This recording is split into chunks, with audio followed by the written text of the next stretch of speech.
"I know this may sound unusual," she later said carefully, "but there was someone else there." She did not dramatize the moment or attempt to persuade. She stated it plainly as a fact. What troubled her most was not only the crime itself, but that no one seemed willing to consider what she was trying to explain. In the hours following a violent and deeply unsettling incident, this single detail would be quietly dismissed, even as it continued to trouble her long after the immediate danger had passed. In the early morning hours, while the neighborhood slept, routine was abruptly broken. There were no warning signs or escalating disturbances.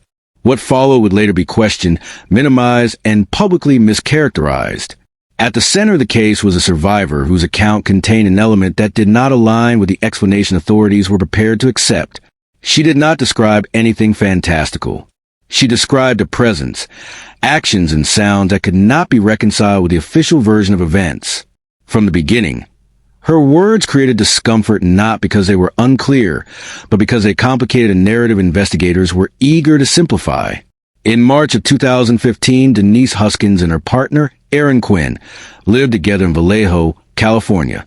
Both were employed, socially connected, and leading outwardly stable lives. Their home was ordinary, located in a quiet residential area where serious crime was uncommon. Nothing about their circumstances suggested they would soon face public scrutiny. Shortly after 3 a.m, Aaron awoke to a blinding light and a man standing at the foot of the bed.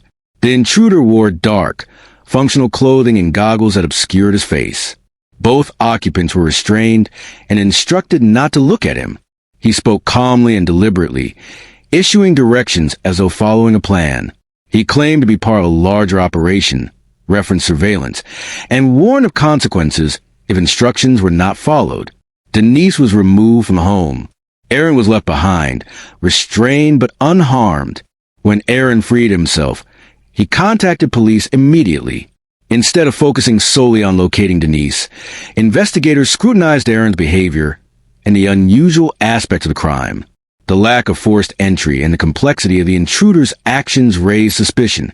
Within hours, doubt replaced urgency. By the next day, authorities publicly suggested that no abduction had occurred. The incident was described as a fabrication, even though Denise was still missing.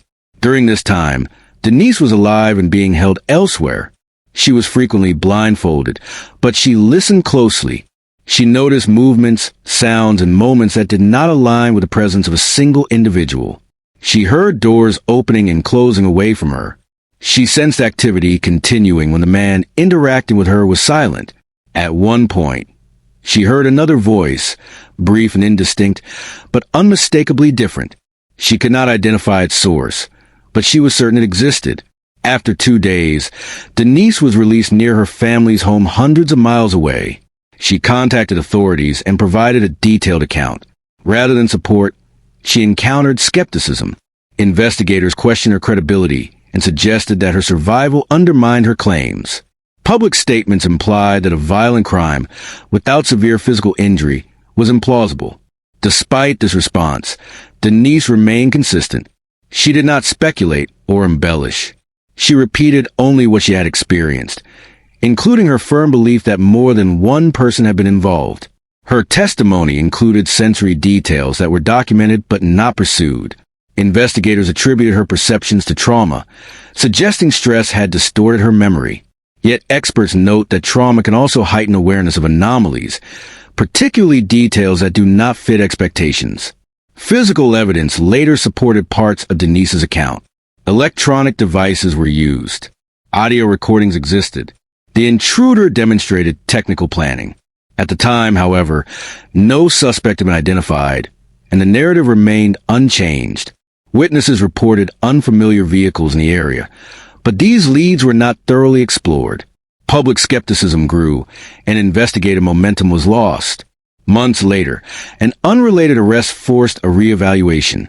In June of 2015, Matthew Muller was arrested for a separate home invasion. The similarities were immediate: the bright light, restraints, and structured behavior.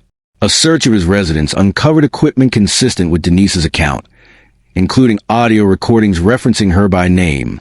The claim that the abduction had been fabricated collapsed.